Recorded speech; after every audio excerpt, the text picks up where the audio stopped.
Estamos de volta aqui no nosso programa Trocando Ideias, com você nos acompanhando do Brasil e do mundo. Graças a Deus, o sistema Canção Nova de comunicação chega a tantos outros países de língua portuguesa, ou até em países que também não falam português, mas tem lá brasileiros nos acompanhando, como, por exemplo, nos Estados Unidos, em alguns países da Europa e da África também. Então, por isso que é bom estar na sua companhia, e é por isso que eu estou dizendo também para você, desde já, colabore, faça parte dessa família, seja sócio da Canção Nova, ligue para nós, 12 3186 2600. É o meio mais prático e fácil de você fazer parte dessa família, ser patrocinador de uma obra que, como você vê, ele não tem patrocínio comercial, tá certo? E por isso que eu quero aproveitar para divulgar também esse livro que está quentinho. Escrevi, agora terminei no final do ano, ele foi lançado, chamando Repensando a Vida.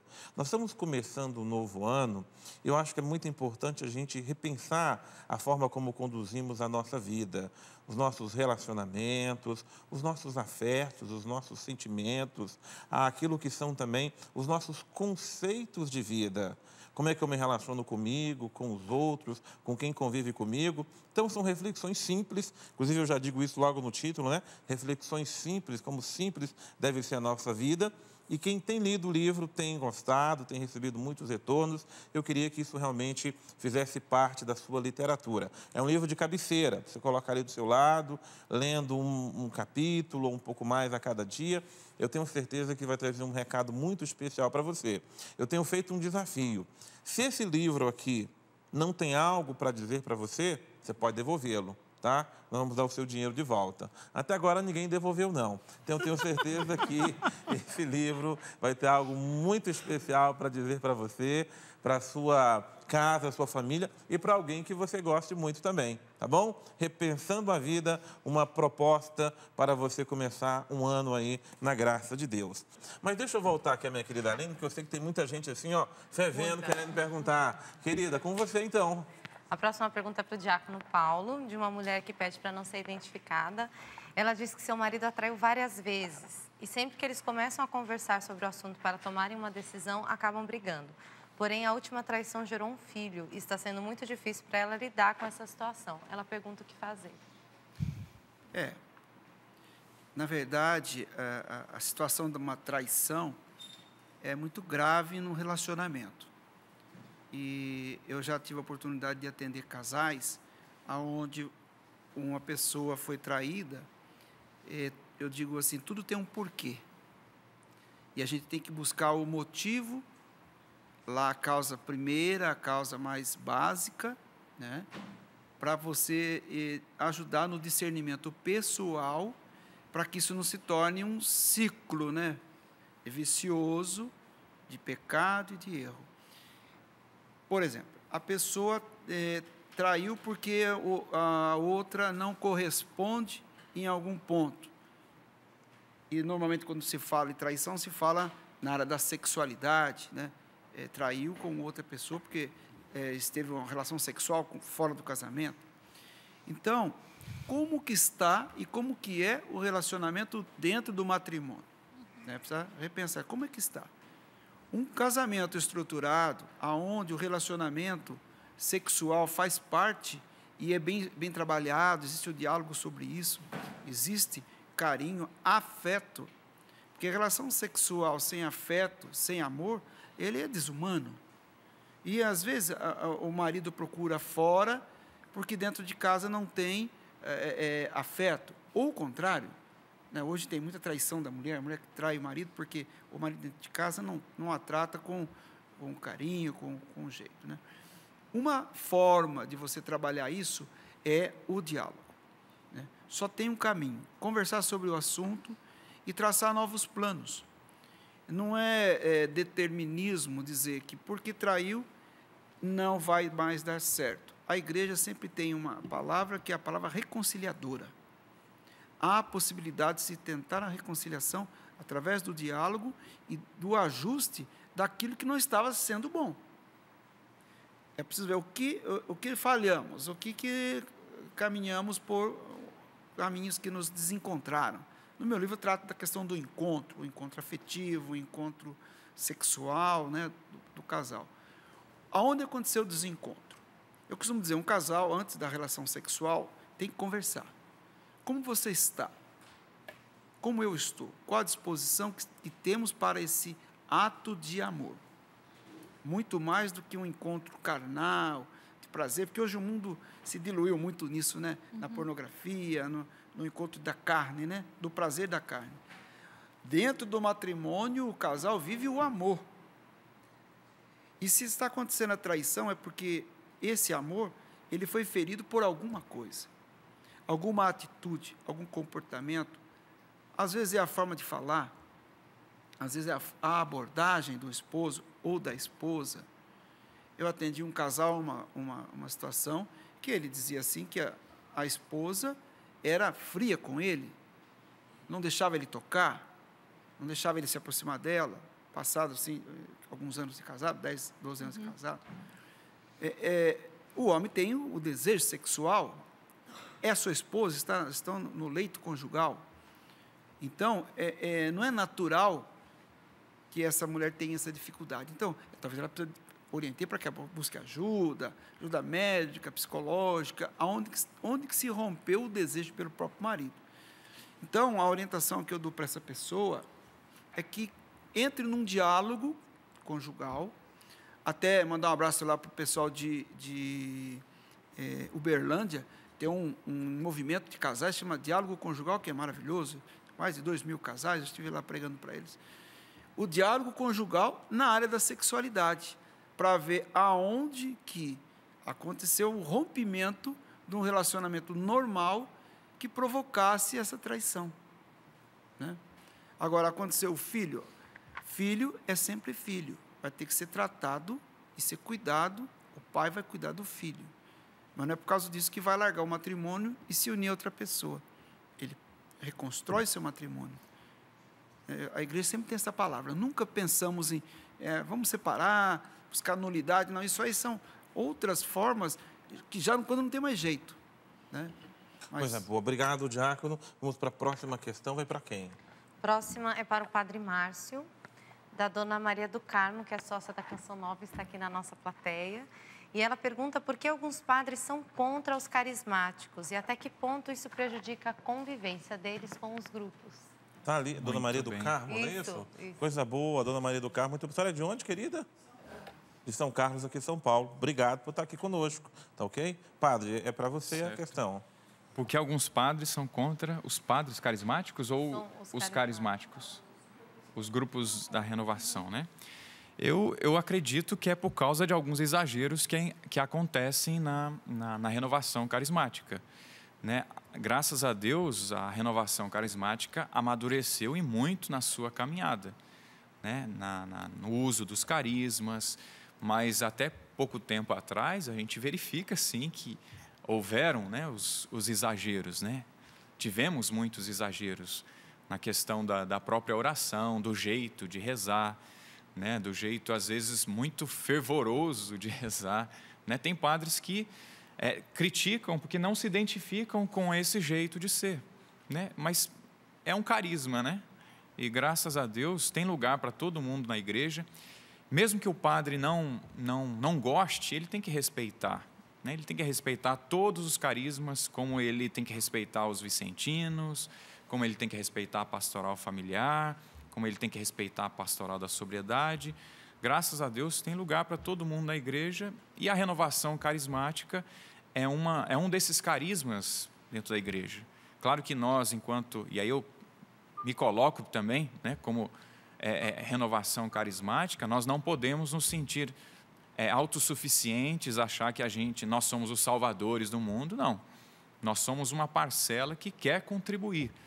E aí talvez esse diálogo com os padres também vai ajudar isso, né? Vai ajudar nesse sentido. E também mostrar, né, para esses padres, com muito carinho, né, com muita partilha, com muito amor, padre, eu gosto dessa espiritualidade, me fez bem, me faz bem, me aproximou mais de Deus. Então, gostaria que o senhor respeitasse isso.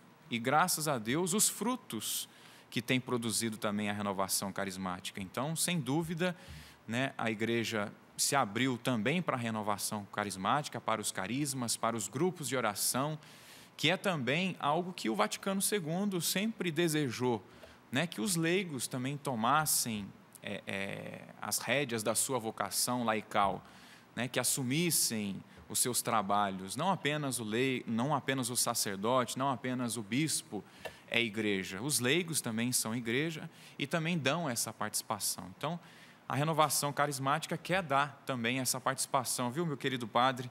Que talvez, né, fique assim, meio assim com a renovação carismática, mas nós queremos contribuir com a igreja, né, através desse jeito, desse carisma. É o melhor? Não, não é o melhor, mas é o nosso jeito de evangelizar, é o nosso jeito de apresentar Jesus Cristo. Existem várias formas, várias maneiras, então a gente pede que você nos acolha na sua paróquia, na sua casa, né, que dialogue conosco, que nos ajude, que acompanhe tantos grupos carismáticos, graças a Deus que existem, né, e que precisam ser acompanhados pelo pastor. Como um pastor acompanha a ovelha que gosta, né, do arroz, a outra ovelha que gosta do feijão, nós gostamos, né, desse prato, né, dessa espiritualidade. Então a gente pede mesmo que com carinho os padres que, embora, né, não tragam essa denominação como carismático, na verdade, todo padre é carismático, viu, gente? Todo padre tem carismas, né? Aí, claro, tem padres que são da renovação carismática católica, né, que comungam dessa espiritualidade. Mas todos são carismáticos porque possuem carismas, possuem dons. Então, que os padres, né, que estão me assistindo aí, que não são da renovação carismática, mas que são, sim, carismáticos, possam estar acolhendo os grupos de oração, os leigos que, graças a Deus, têm dado a sua parcela positiva na igreja. A nossa próxima pergunta, querida. A próxima é para a Elaine, de um homem que também não quer ser identificado. Ele perdeu seu filho primogênito há alguns meses e não está aguentando o sofrimento da perda. Ele tem mais 3 filhos, mas para ele a vida acabou e não entende por que Deus fez isso com ele. Ele pede ajuda, pois tudo para ele perdeu o sentido. O recuperar o sentido depois de uma perda é algo que eu diria para você que vai levar um tempo, né? Pelo que você disse, são poucos meses do acontecido. Não é fácil, por mais que se diga, você tem os outros filhos, então essa frase também não ajuda, porque para a pessoa que perdeu, de fato, elaborar aquilo e entender os motivos, se ela tem uma crença, ela vai questionar, né? Ela vai questionar a Deus, ela vai questionar o porquê as coisas aconteceram. Eu diria, se você se sente já muito triste por muito tempo, deixando de fazer as coisas que você fazia, se bloqueando nas outras áreas da sua vida, caberia que você buscasse até uma ajuda, porque a gente tem até um ponto, digamos assim, onde o luto é normal. O que é normal? 5 meses, 6 meses, 7 meses, depende muito de como essa perda aconteceu, né? Então, essa elaboração, ela varia muito de pessoa para pessoa. Quando ela se estende muito, a ponto de você não conseguir, às vezes, por exemplo, mexer no quarto da pessoa, nas coisas, tocar naquele assunto, e começa a sentir prejuízos mesmo na sua vida como um todo, valeria buscar um acompanhamento para conversar sobre isso, né? Não que o acompanhamento vai te dar a resposta, porque talvez a gente nunca tenha uma resposta do porquê aquela pessoa faleceu, né? Porque ela adoeceu, mas por que ela é uma pessoa tão boa? Esses são os mistérios da vida, né? Que a gente muitas vezes não vai ter resposta para ele. E às vezes a gente quer aquela resposta, né? E fica insistindo naquele porquê. E às vezes aquele porquê se torna obsessivo. Então, se você também está vivendo esse ponto, eu diria para você, talvez seja o momento de parar, reconhecer que você está mal, né? Não está bem, e a sua família também deve estar sofrendo isso com você.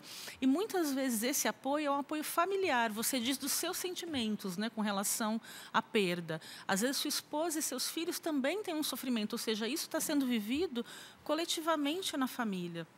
Então, cabe mesmo essa busca até do apoio familiar, se for o caso, né? Então, esse é um dos caminhos aí que são interessantes para você.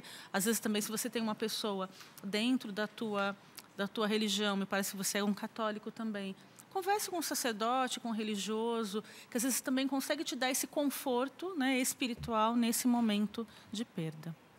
Coisa boa, muito obrigado pela sua resposta, Elaine.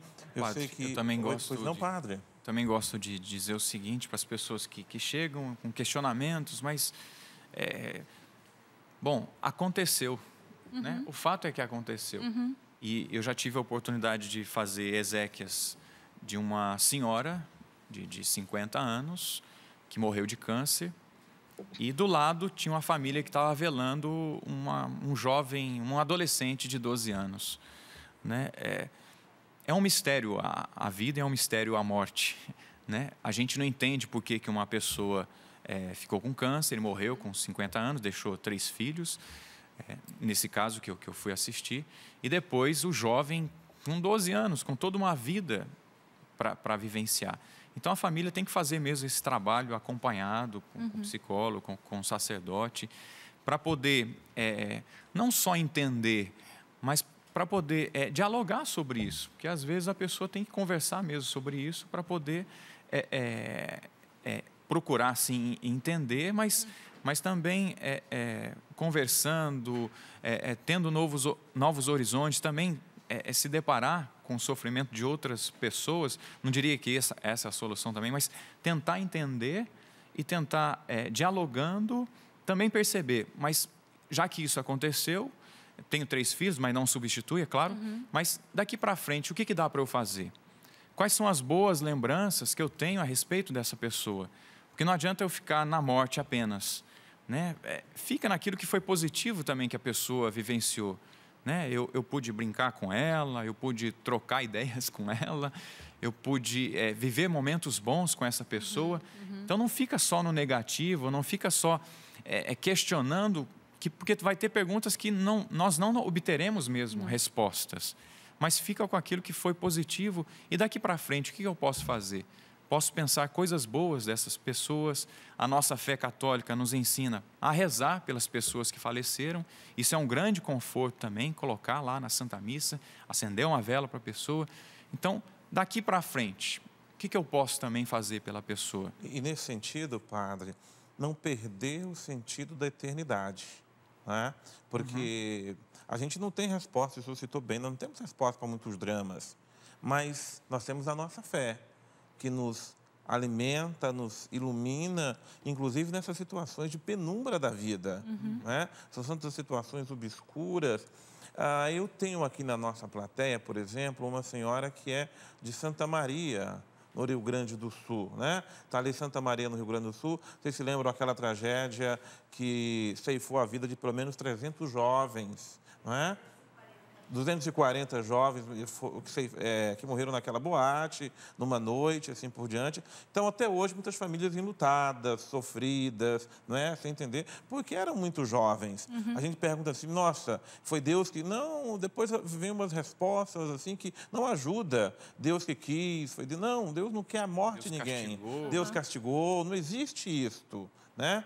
Agora, vamos buscar humanamente entender o que aconteceu, onde houve falhas, tudo bem. Agora, o que não vale é ficar se penalizando a vida inteira, deixar de viver, porque, inclusive, quem já foi viver a eternidade, tudo o que ele quer da eternidade é que quem ficou leve a vida adiante. Né? Eu não posso morrer com aquela pessoa que morreu. Então, esse aspecto é muito fundamental na vivência disso. Existe também um elemento, né, padre, quando nós perdemos alguém, muitas vezes aquela pessoa que ela pode sofrer posteriormente. Por exemplo, você perdeu alguém hoje, mas foi você quem teve que tocar toda essa parte burocrática, velório, segurar as pontas da família. Você foi o apoio, né? E naquele momento você não conseguiu viver os sentimentos próprios daquele momento, porque talvez você não pudesse, né? Isso vai ser muito comum que às vezes posteriormente, meses depois, você vai viver aquele luto, vamos dizer assim, atrasado, mas porque você não conseguiu de fato vivenciar aquela situação. Também é bem usual, porque justamente não havia uma outra pessoa que pudesse ser aquele... Você não podia chorar, o resumo é esse. Né? Você não podia sentir aquilo naquele momento. Né? Ou até existe aquela frase que a gente tenta dizer para ajudar, né? Seja forte, não chore. Né? A pessoa que faleceu não gostaria de ver o seu choro. Mas, às vezes, externar isso é importante. Né? Com certeza. Muito bem, gente. Muito obrigado. Bom, ainda dá tempo de uma pergunta que a resposta não seja muito longa por causa do tema. Então, vamos lá, querida. Desculpa, por causa do tempo, né? Vamos lá. É uma pergunta para o diácono Paulo, de uma jovem que também pede para não ser identificada. Ela pergunta quanto tempo costuma durar um sentimento depois do fim de um relacionamento. Ela terminou seu namoro de 1 ano, há 3 meses, e não consegue esquecer. O sentimento é algo da profundidade da pessoa que pode demorar um tempo para que ele venha a se dissolver. Agora, eu costumo colocar assim, eu tenho 2 filhas jovens, né, uma que tem 27 anos e outra tem 26 anos, que já tiveram rompimento de namoro, chegaram em casa, ficaram chorando e tal. Então, o que é importante é vivenciar o que nós estamos falando aqui. É um luto, foi uma perda. Eu paro na perda, ou eu, através da perda, e na perda eu consigo crescer enquanto pessoa. Então, é bom fazer uma reflexão bem séria. O que essa pessoa trouxe para mim, agregou na minha vida? Então, agora, ela passou na minha vida? Se ela passou, virá outros sentimentos mais amadurecidos, mais encorpados, porque o amor, diz o Papa João Paulo II, São João Paulo II hoje, ele escreveu um livro que chama Amor e Responsabilidade. Nesse livro ele fala que para existir amor tem que ter reciprocidade. Um ama, outro tem que amar também. Senão ele é um amor imperfeito, ele não é um amor para o matrimônio, para o casamento. Então, se houve esse rompimento já há algum tempo, é sinal que você amava, mas a outra parte não amava. Então, o amor verdadeiro ele ficou prejudicado. Então, é hora de você amadurecer e crescer com esse sentimento que você está e dar o passo, talvez você precise de uma ajuda psicológica, do acompanhamento de alguém, dar o passo de superação. A gente vive o luto, vive o sofrimento, chora, mas cresce com aquilo que aconteceu e supera.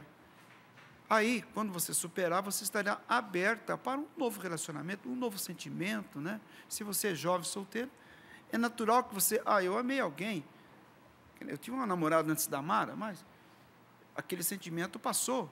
Aí conheci a Mara, o amor foi muito mais amadurecido, mais construído, estou casado há 30 anos.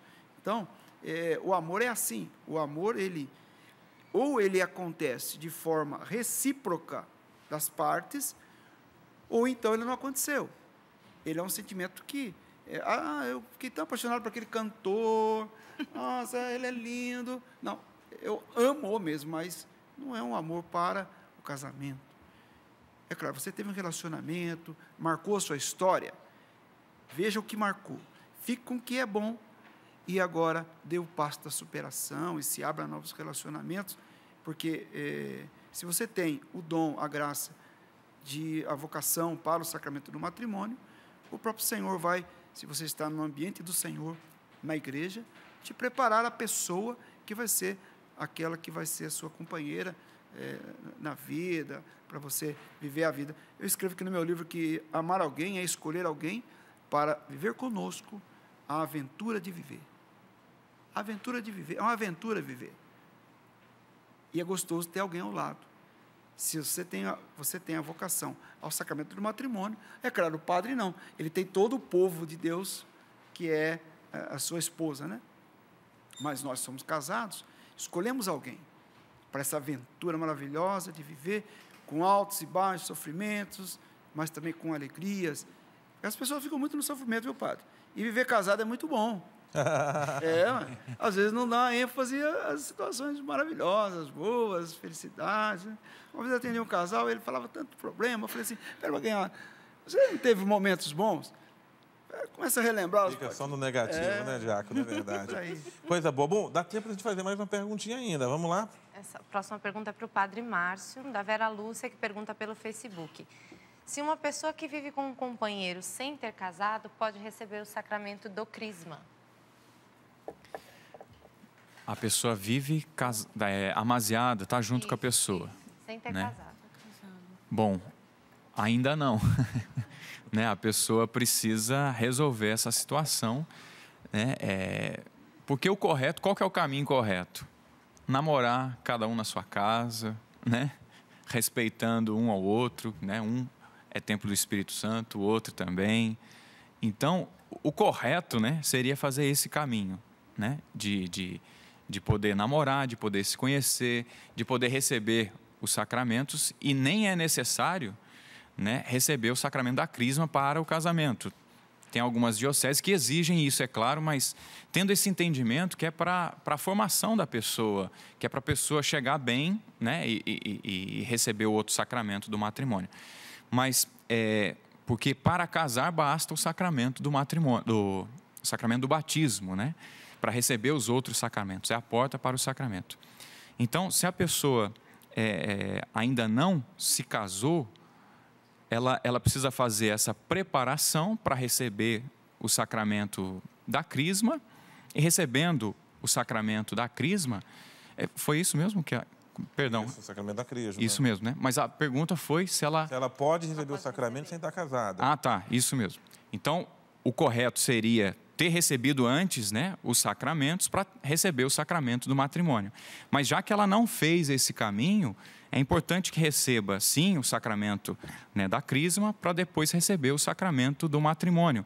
Mas se não é possível, né, pelo menos se receba o sacramento do matrimônio. Converse com o padre lá, o padre, a gente já está morando junto, infelizmente está, sim, em pecado, e depois faz, então, o curso para receber a crisma, né? Mas a porta para os sacramentos é o sacramento do batismo, né? Então, se já está morando junto, né, começou, né, um pouco errado aí, né, seja qual for a circunstância. Mas peça, converse com o sacerdote para fazer uma preparação para receber o sacramento do matrimônio, e depois receba os outros sacramentos também. Coisa boa, padre, muito obrigado. Gente, olha só, nós vamos para o intervalo, na volta temos mais perguntas de você que está em casa, e a gente vai apresentar esse povo bonito que está aqui participando conosco, não é? Nós vamos para o intervalo, então, com vocês batendo palmas, e daqui a pouco a gente volta trocando ideias.